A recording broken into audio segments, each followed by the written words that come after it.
this man was running unclothed through that dense underbrush before he became somehow overwhelmed. You'd have to be running for your life. We saw the signs of strangulation. We have a total of 5 bodies between 2 counties. I just wanted to be sure we solved it before someone else got killed. But what brought you to me? That's what I mean, why? Why me? They think they're going to get away with it, that they're taunting the police. I dare you to come and catch me. A shocking murder becomes a dark mystery. The victim's body holds the key to convicting the killer. Every fiber is a clue. Every wound is a piece of the puzzle. In these cases, it's up to the medical examiner to find the crucial evidence and catch the murderer. This is Secrets of the Morgue.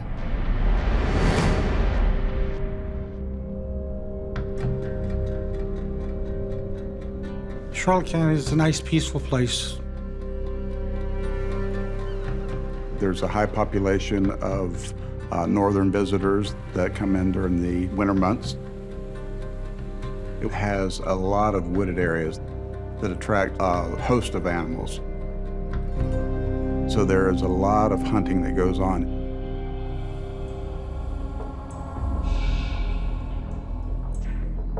On a cool winter morning, 2 men out hog hunting make their way down a dirt side road. They noticed birds circling around an area. The hunters trail the vulture into a thick palm grove and make a horrifying discovery. And they found a body, partially decomposed. It was about 100, 150 yards or so, give or take, in the woods from the edge of a road. The body was nude. There was no clothing, no identification, nothing. The legs were positioned in one place. One arm was down, another arm was up, and the victim was on his back. I immediately thought we have a homicide.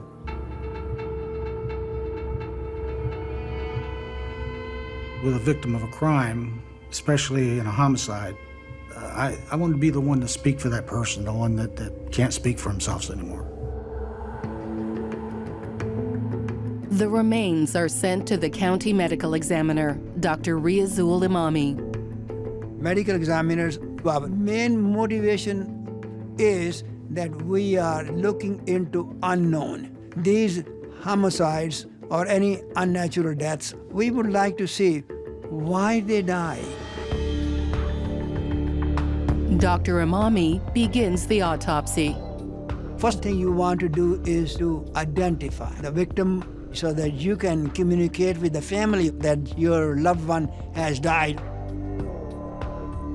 Most of the soft tissues is gone from the chest, all the organs, and the abdomen. And the head had some skin on it. The lower part of the body had the skin, but all was leather type, or post-mortem effects. You will identify with the fingerprints, but in this particular case, you have only the bones left. In 1994, DNA testing is not widely available, so Dr. Imami examines the skull for clues to the victim's identity. Without any soft tissues, we are looking at the sutures to determine the age and the sex of the deceased. Approximate age was between 25 and 35.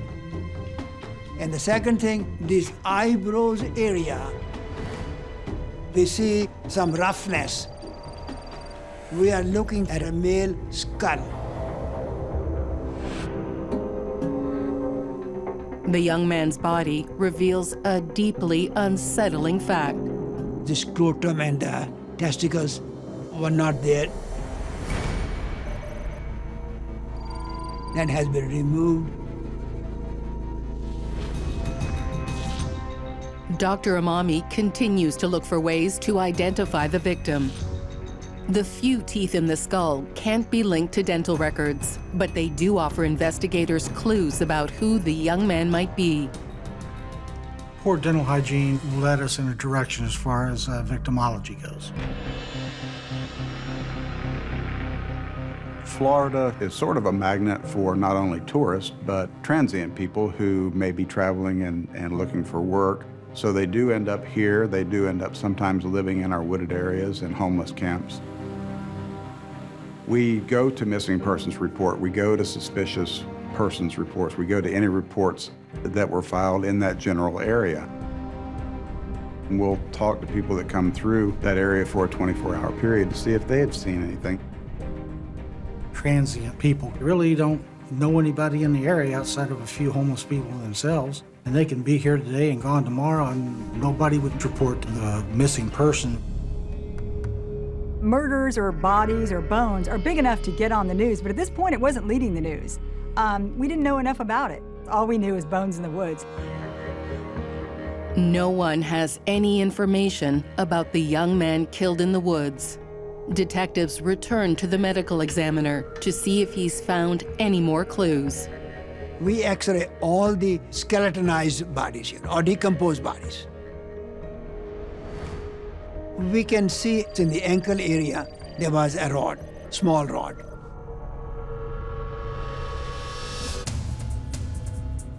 Dr. Amami's discovery of a medical implant is a huge lead. They have serial numbers on them, and in most cases, you can find out where and who received that particular instrument. I went back to the manufacturer on the pin. They couldn't tell me who it was given to, but they could give me a list of the hospitals that received that batch of pins.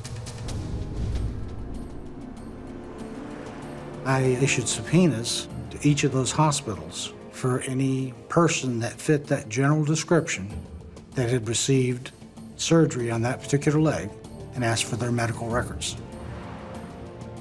So myself and another detective sat at our desks calling every person that we could find in those records to see if they were still around.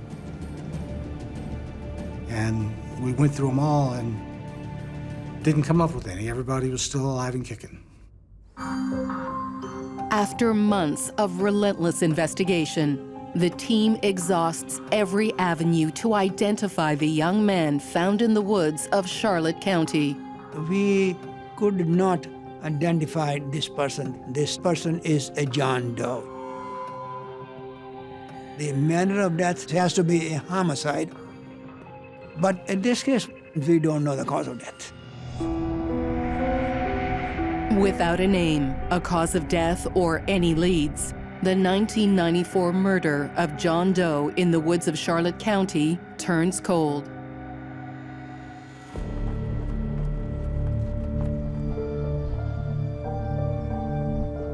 Giving up is not an option. Even after the case went cold, it went on the shelf. Then in early 1996, a pair of crimes in the nearby city of Northport grabs Detective Hobbs's attention. Northport Police Department had responded to a call to where a dog had brought home a skull when it had been out in the woods. Well, they did a search back into the wooded area. That's where they came upon more remains. So the deputies started searching back through the woods. And then another body was discovered, not too far away from where the skull was found. Investigators fear this is more than a gruesome coincidence. Because of our first discovery, I thought maybe we have a problem. And Rick thought the same thing.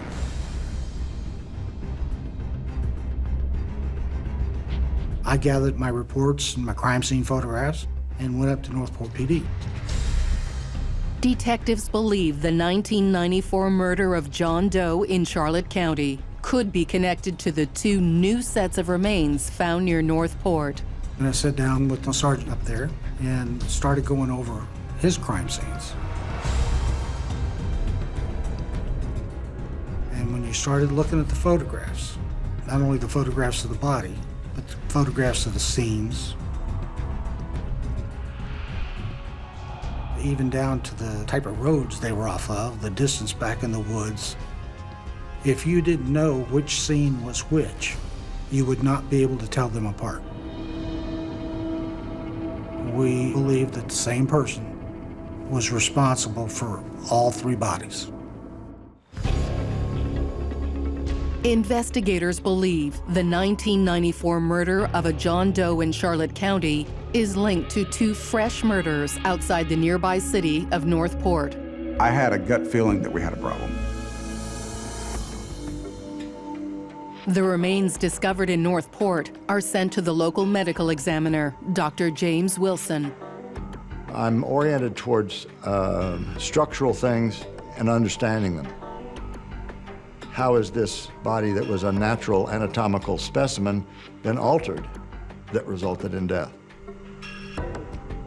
We're the ones who take the responsibility to determine, was this case a homicide or was it an accident? Faced with two potential victims, Dr. Wilson begins examining the skeletal remains of John Doe number 2. We had the skull, most of the vertebrae, most all of the ribs, the upper and lower extremities, I think clavicles and pelvis, and the lower jaw. This body looked like it had been present in the environment for probably a few months. The state of the remains rules out fingerprinting as a means of identification. There are features of male and female skeletons that are suggestive of the gender. This body is clearly a male. The individual was in the 30s or 40s age range. The stature was 73.5 inches. That would be based on multiple measurements of multiple long bones. Without dental records or unique physical characteristics of the bones, the medical examiner can't go further with an identification. We've done as much as we can to identify the victim. You don't know who he is, who he hangs out with, where he works. You know, has he got a wife, brothers, sisters, family? All you had was the bones. With the limited remains, Dr. Wilson also struggles to determine cause of death. You could stab somebody in the chest with a knife that didn't hit any ribs, poke a hole in the heart, and the person would die, but still there can be no marks that you can tell because the soft tissue is all gone. All I can say is that there was some sort of homicidal violence, but it was undetermined exactly what. Dr. Wilson moves on to autopsy the other victim found near Northport. This was a body that had no clothing associated and no obvious personal belongings. On the body, there were large numbers of larval insects at 3 different stages of their development, which fit with a time since death of perhaps a few weeks. The decomposition wasn't so far advanced. It looked like a Caucasian male.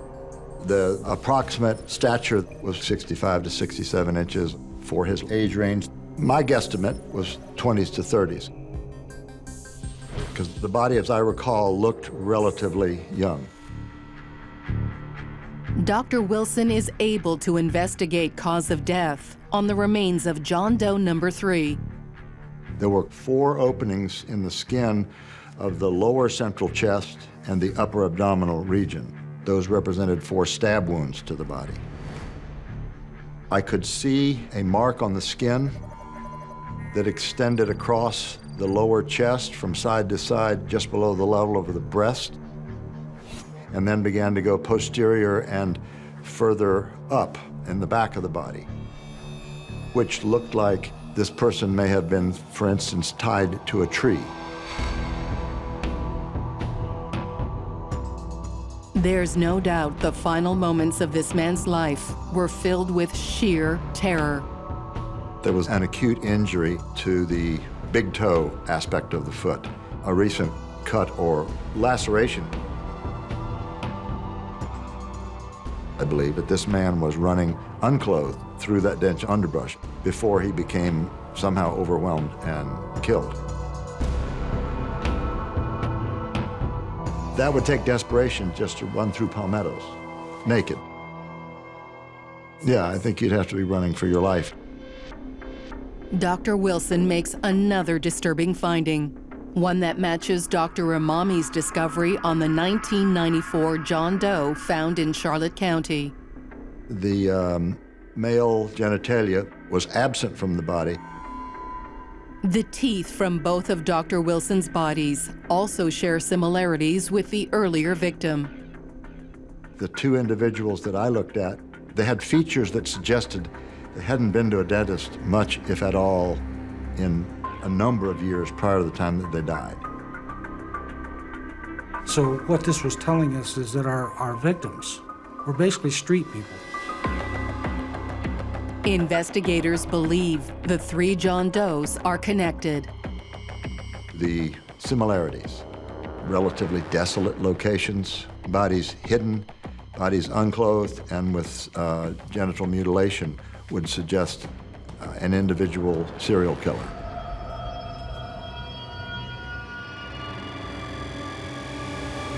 Once you realize that you have a serial killer, the pressure is unbelievable. The pressure mainly came from within. It came from inside me. Lieutenant Gandy is charged with leading the task force to catch the killer behind the murder of three John Does. We put out what we call a BOLO, beyond the lookout, nationwide to homicide units, investigative units, telling them we're dealing with a serial killer. We kept the public informed. We let the media know as much as we could. It really becomes kind of a sense of responsibility to do something, because when someone's actively out there killing, not only is it reporting the news, you're trying to do whatever you can to get this person caught so it stops. As the task force ramps up, investigators get an urgent call. 2 Charlotte County Public Works employees were taking a break. They were working in an area that was heavily wooded, and they decided to take a walk in the woods. And they come up on the skull. Detective Hobbs and Lieutenant Gandy race to the scene. What I saw was the skull of a white male. It wasn't completely decomposed. It still had flesh and hair. We all spread out and started searching the area for additional remains. I found the torso. The remains were mostly skeletonized, having some skin and some tissue left. Not too far from that, I found what was left of the pelvis. No legs, no spine, just cut right off the top of the pelvis. Then I looked off in the distance, and I saw something white laying underneath the tree. And from my vantage point, it kind of looked like it possibly could be a homeless person, covered up asleep. When I started getting close, I noticed a hand kind of sticking a little bit out from old carpet padding, and looked like blood had dripped on the hands. That's when I called out to Lieutenant Gandy. I think I've got another one.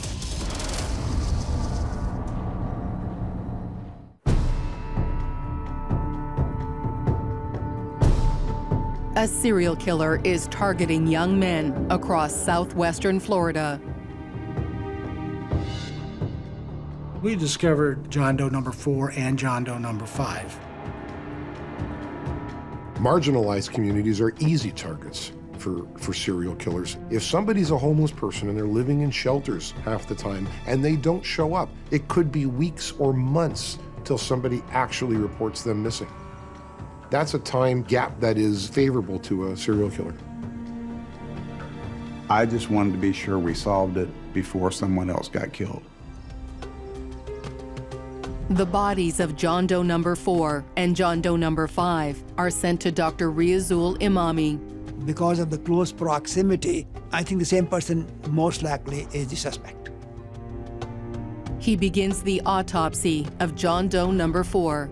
Most of the organs, soft tissues have gone, and in the pelvis are all bones. This means that the person has been dead for months.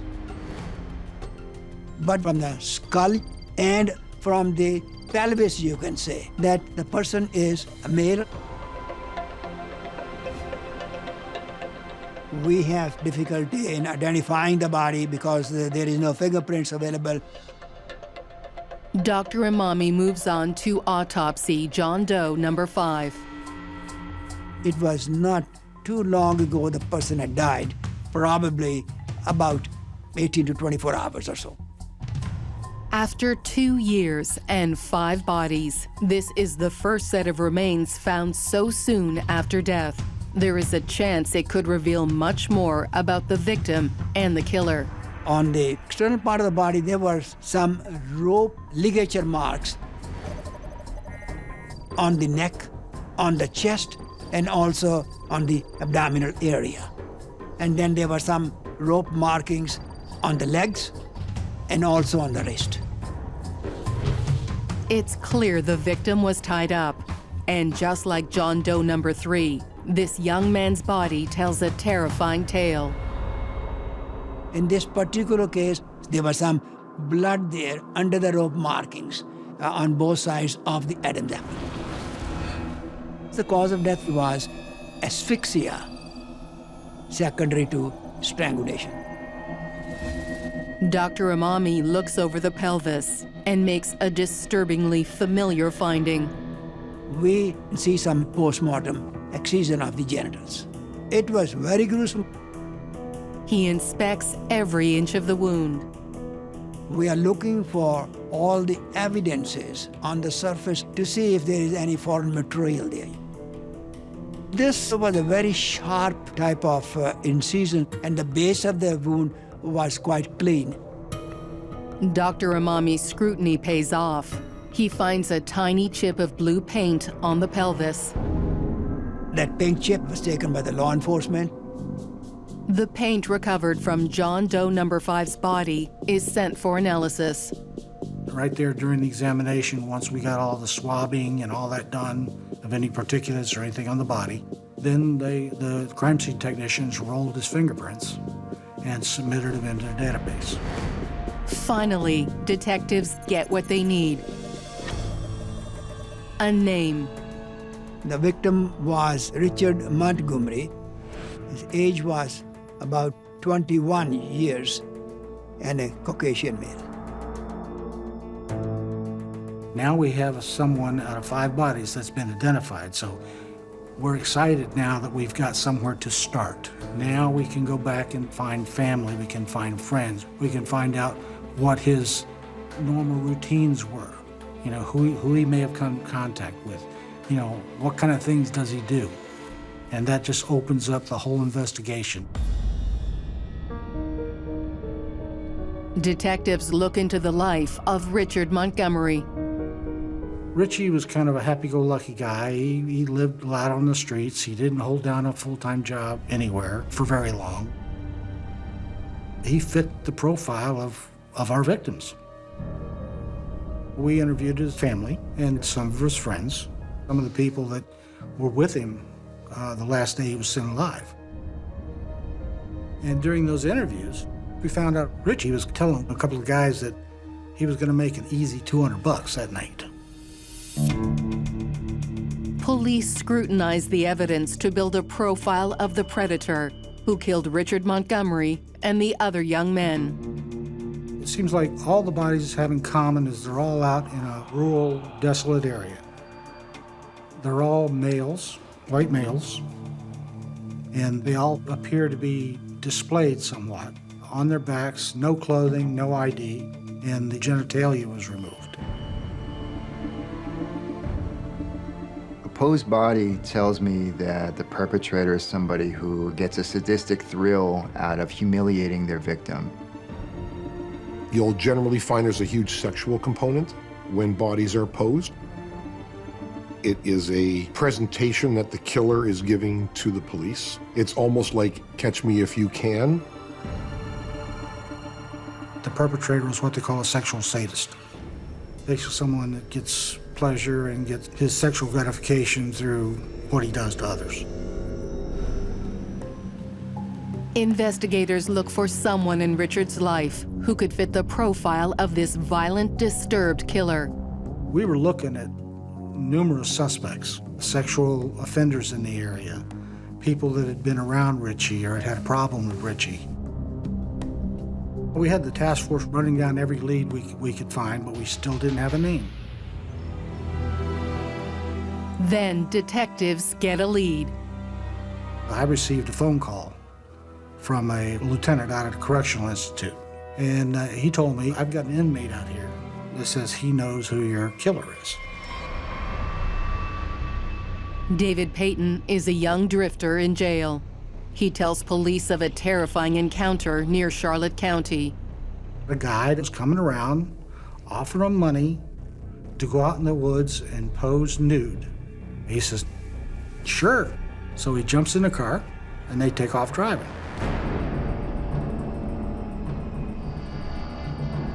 And then all of a sudden, this guy's demeanor changes. He's from nice and submissive to, very hard and ordering him around.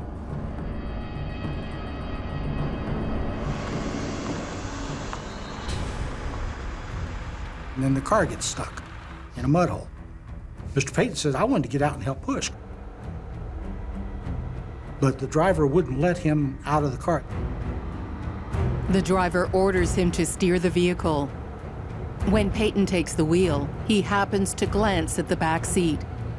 Payton looks around and he sees a tarp, camera, some rope, a knife back there.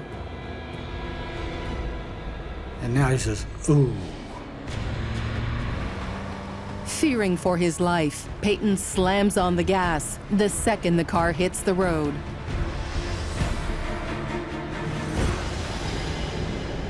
Mr. Payton said, I floored it and took off. Next thing you know, the driver reported the car stolen. I said, what?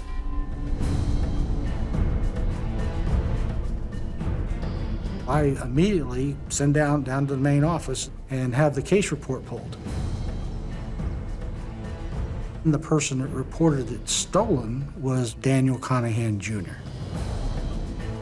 Detectives suspect the man David Payton barely escaped could be the serial killer they're hunting. My first response was looking up and saying, thank you, Lord, we got a name. Investigators have a suspect in the murder of Richard Montgomery and 4 other men.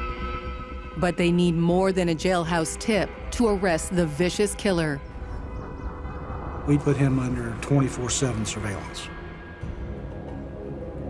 We had trackers on his car. We had cameras on his house. Anytime he left the house, there was probably 4 to 6 detectives following him. Also had helicopters and/or airplanes when he went out. So he was covered. They dig into the life of the suspect. We start doing background and find out who Daniel Conahan is. Conahan initially had joined the Navy. He ended up getting discharged. He came down to Florida and he stayed with his parents. He went to nursing school and became a licensed practical nurse. The first time we can place him in Charlotte County was in March of 1993. 1993 is right before our first body's found. Looking to tie him directly to the murders, detectives track Conahan's habits. We found in his credit card records purchases, regular purchases being made at Walmarts, Kmart's, all around the similar amounts. He was buying cameras, rope, tarps, pliers, knives, and replacement supplies for his murder kit. For investigators, this discovery is a red flag. These kill kits are very common amongst serial killers. These are people who have spent a lot of time thinking about and planning how they're going to kill someone.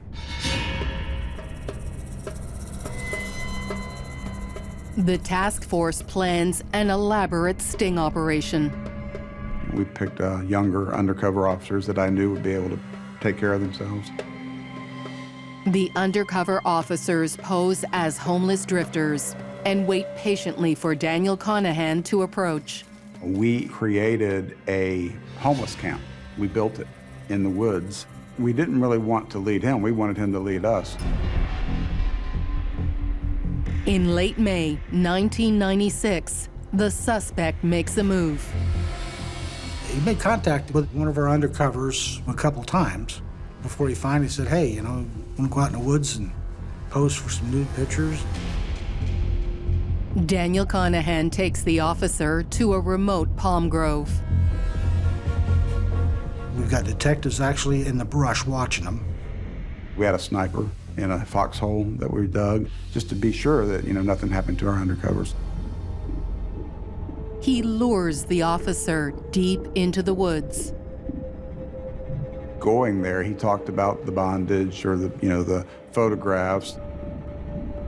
The undercover and Conahan went back there, but for some reason, everything was going good. Just all of a sudden, just something clicked. One of those demeanor changes. Conahan backed away and he said, okay, maybe later. He backed out, and that was that. Undeterred, police continue surveillance of the suspect. They soon notice a chilling pattern of behavior. We had followed Mr. Conahan in several locations where he would get out of the car and just feel the area. A serial killer will dump bodies and will often visit and revisit as a way to relive the memories and the thrill of killing people. The task force decided we're going to do a search. Maybe there's some more bodies back there. We don't know. They bring in extra manpower from police departments across southern Florida. Well, during the search, I had a detective from the Fort Myers Police Department come up to me. He says, yeah, we had one just like this. The officer stuns Detective Hobbs with another story of someone encountering Daniel Conahan. And that's when I said, what do you mean you had one just like this? He says, yeah, but our guy lived. I said, what? Detectives interview the alleged attack victim, 26-year-old Stanley Burden, a sex offender serving time in an Ohio prison. He said this person named Dan in a similar vehicle to Daniel Conahan offered him money to pose nude, offered him money for sex, offered him money to let him photograph him in bondage. This person tied him up, started photographing him, and he couldn't escape. And then the person wrapped a rope around his neck and tried to strangle him. He was choking him and choking him and choking him. Man, this Dan guy says, why don't you just die? It'd make my job easier. Why don't you just die? The attacker pauses, but he's not about to release his victim. He says, I'm gonna go back and get my chainsaw. And when he walks away, Stanley Burden looks down, he sees a small pair of wire cutters. Well, he skinnies down the tree where he can get a hold of them, cuts himself loose, takes off running. Wounded and bleeding, Stanley Burden tears through the dense underbrush until he reaches a road. And that's when this trucker was going down the street and sees this guy running bloody and naked and picks him up and takes him to the hospital. Dr. Riazul Imami compares Stanley Burden's neck injuries to the wounds on Richard Montgomery's body. The hemorrhages in the soft tissues on the anterior and lateral aspects of the neck was there. And that matched with the rope markings outside. Stanley Burden had permanent damage to his vocal cord or his throat. Every breath he takes really is kind of tied back to that moment when he crossed Daniel Conahan. Investigators ask Stanley Burden to identify his attacker. They had what we call a photo pack. It's 6 photographs. That thing had no sooner hit the table, he says, "That's him," and identified Conahan. I was able to get a search warrant for his house and for his cars. We decided it was time to try an interview with Mr. Conahan. We were going to serve the warrants. We were going to do it all at one time. We made the traffic stop in the parking lot of the Holiday Inn in Punta Gorda, and we had already had a room set up to do an interview with him. Daniel Conahan Jr. agrees to speak with detectives. I knew what I wanted to get out of him. I wanted to get a full confession. Like I said, your name has surfaced in this investigation, and we became very curious about you, so we wanted to get some questions answered. He was nice to me. I was nice to him. He was obviously smart. His upper body language was pretty good. Back to the hitchhikers, do you ever have relationships with them? I picked up a hitchhiker and we have engaged and, you know, they sort of come on to me. But he started almost immediately tapping his leg. And you can see the tablecloth moving up and down like that really quick. Lieutenant Gandy presses Conahan about the murders. Richard Montgomery, do you ever heard of him? Or The name sounds familiar, yeah. okay. Any reason why? Just the paper? Other than the paper and the TV. Daniel Conahan denies any involvement in the killings. Detectives know he's lying. He denied lots of things like being into the bondage or offering people money for bondage and so forth, and we clearly had information on that. But I've pretty much gone over everything with you guys I can think of. Quite honestly, if I'm not under arrest, I'm going to leave. No doubt in my mind that we had the right guy. For now, we have to prove that he killed these people. As detectives are interviewing Daniel Conahan Jr. in the serial murder of 5 men, a search of the suspect's home turns up key evidence. We found the backpack, and we found all the items that would have gone in the backpack. We found tarps, 1/4-inch rope, a Polaroid camera, little paring knives. Investigators also take a sample of paint from the suspect's car.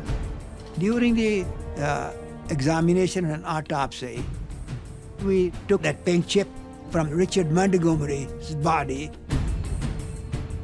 The person who is committing the crime, he has left hard evidence. The medical examiner recovered the little paint chip right by where the genitals had been removed. And we collected samples of the paint from Mr. Conahan's cars. Now, the mercury had been painted numerous times, and the paint was flaking off. The lab tested that paint. The paint sample that we recovered from Mr. Montgomery matched the exact paint off of the vehicle. The thickness of the layers, the pigments, all of that matched layer for layer. After 2 years of investigation into the murder of 5 young men, detectives finally have found what they've been searching for, an unmistakable link between Conahan and Richard Montgomery. It took 3 years or so before we were able to take him to trial. And he chose to have a trial by judge. Testimony from detectives and the medical examiner formed the backbone of the prosecution's case.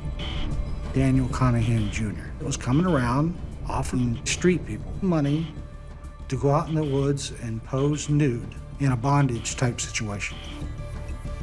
Conahan lured Richard Montgomery into the woods.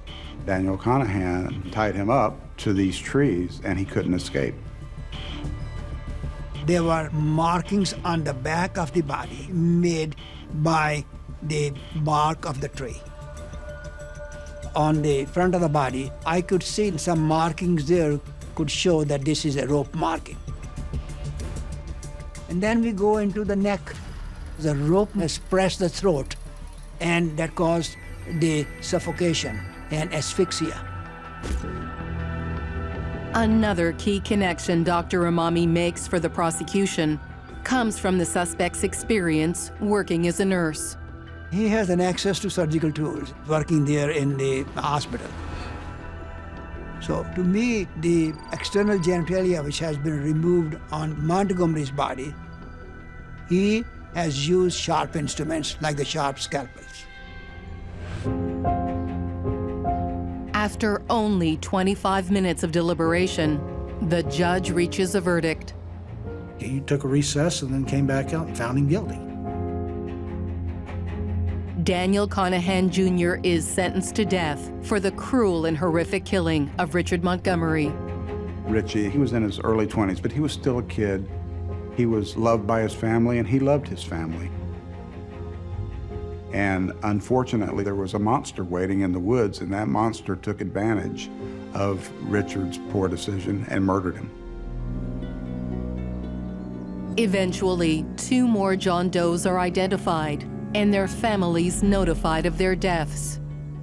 Daniel Conahan was only actually charged with the one offense. No charges have been laid in connection with these cases, though Conahan remains the prime suspect. When they don't take him to trial for other cases, you're sparing a family more court time and more publicity and more pain. They have to sit there and listen to how their son or their daughter was murdered and mutilated when you can accomplish the same thing and get a death penalty case on them on one case. Why subject them to that? They had a lot of really seasoned, committed, and passionate investigators, and it didn't matter to them if these were homeless people, if they were unidentified people. It didn't matter because they were out there and they were determined to catch this person and to make their case. We need the medical examiner to establish that we have a homicide and to prove how a homicide victim was killed. That would lead us to who committed this crime. That makes your case. Once we complete our work, this means that somebody is speaking for the dead. That's very important.